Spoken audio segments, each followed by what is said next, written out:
أما بعد قال الله تعالى في القرآن المجيد والفرقان الحكيم ألم تر كيف فعل ربك بأصحاب الفيل صدق الله العظيم.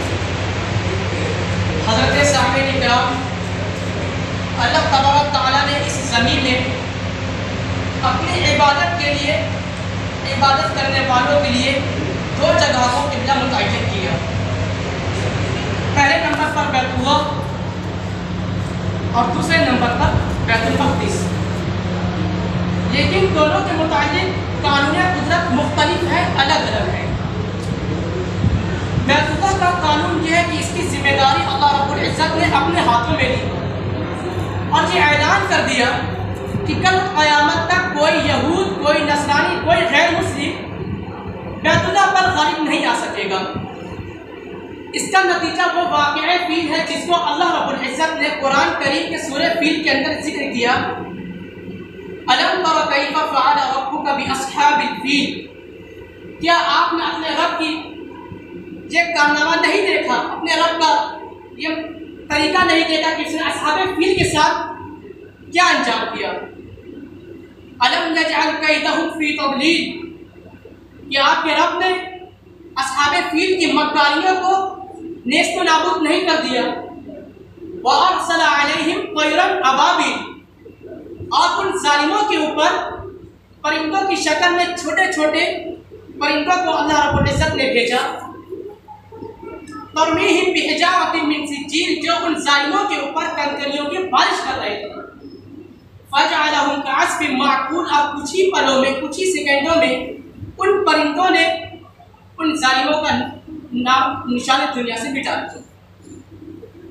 یہ وہ واقعہ ہے جس کو اللہ رب العزت نے قرآن کریم میں باقاعدہ ذکر کیا کہ جب یمن سے ایک نصرانی بادشاہ بیت اللہ پر چڑھائی کے لیے سے نکلا اور وہ کہہ رہا تھا کہ آج میں بیت اللہ کی اینٹ سے اینٹ بجا دوں گا، نعوذ باللہ.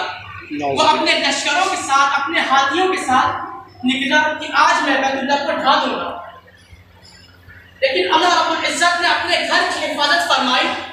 انسانوں کے ذریعے نہیں، قریش کے سرداروں کے ذریعے نہیں، بلکہ کبوتر سے چھوٹے پرندوں کے ذریعے.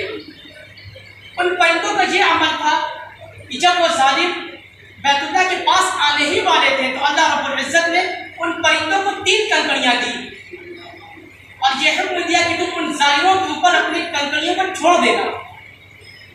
اس کے بعد وہ کنکری ان کے سر سے داخل ہو کر ان کے پیروں سے باہر ہو جاتی اور اتنے ہی لمحے میں ان کا کیما کیما بنا. یہ تھا بیت اللہ کا قانون. لیکن بیت المقدس یعنی مسجد اقصی کا قانون اللہ رب العزت نے اس سے مختلف رکھا ہے، اس سے الگ رکھا ہے.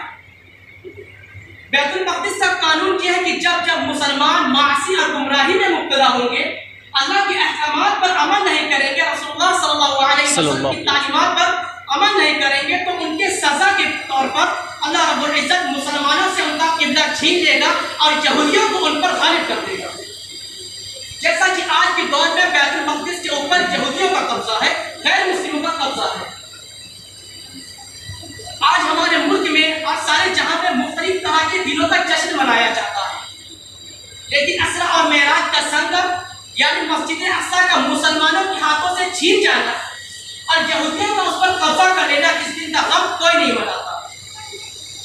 آج ہمارے معاشرے میں شب معراج کو ایک مرکزی حیثیت دی جاتی ہے، لیکن مقام معراج کے تحفظ اور اس سے خاطر اپنی جان کو قربان کرنے والے، جہاد کرنے والے کو ہم نے ضمنی درجے میں بھی یاد نہیں رکھا ہے. تو اللہ کی مدد ہم پر کیسے آئے گی؟ یہ اللہ کا قانون ہے کہ جب جب مسلمان معاصی اور گمراہی میں مبتلا ہوتا رہے گا تب تک اللہ تبارک تعالیٰ ان پر سزا دیتا رہے گا.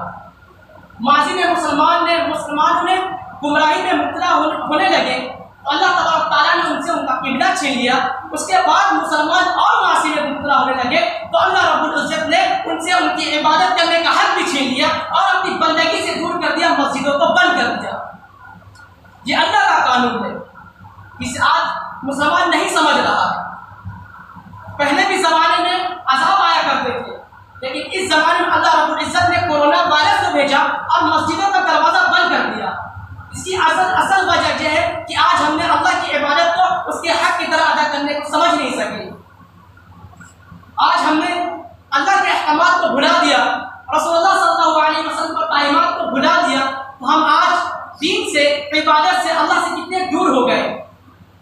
لیکن اللہ رب العزت بہت ہی معاف کرنے والا، رحم کرنے والا ہے۔ اس نے ہمیں ایک اور موقع دیا، اپنی مسجدوں کو کھول دیا کہ میرے سامنے آؤ اور میرے سامنے سر جھکا اور مجھ سے فریاد کرو۔ لیکن اس کے باوجود آج ہمارے کتنے بھائی ہیں جو اس وقت اپنے گھر پر ہوں گے، ان کو سجدہ کرنے کی اللہ نے توفیق نہیں دی۔ تو ہمیں ان سب باتوں سے ڈرنا چاہیے، کہیں اللہ تبارک و تعالیٰ ہم سے عبادت کرنے کا حق نہ چھین لے، اور کہیں ایسا نہ ہو کہ ہم سے ہمارا ایمان ہی چھین لے۔ آج ہمارے دوسرے بھائیوں پر ظلم ہوتا ہے تو ہمارے اندر کوئی بھی طرح کی کوئی بھی کشش نہیں پیدا ہوتی، ہمارے اندر ان کے لیے ہمدردی پیدا نہیں ہوتی۔ اسی وجہ سے آج مسلمان ذلیل ہو رہا ہے، آج مسجد اقصی پر ظلم کیا جا رہا ہے۔ اس کی ایک وجہ یہی ہے کہ مسلمان نے اپنے رب کو بھلا دیا۔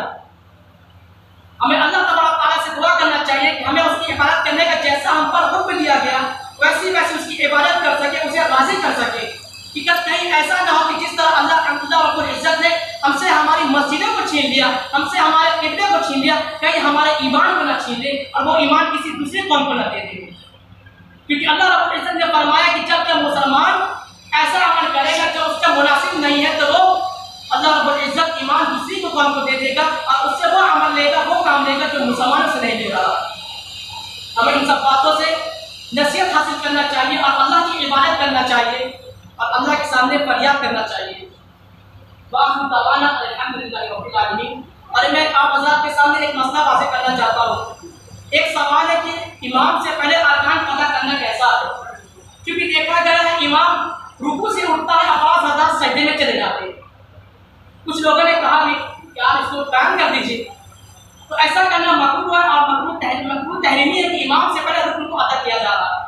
جب امام کسی کو مان لیا جائے تو اسی کے تابع ہونا ہے۔ امام جب تک سجدے میں نہ جائے تب تک مقتدی کو سجدے میں نہیں جانا ہے۔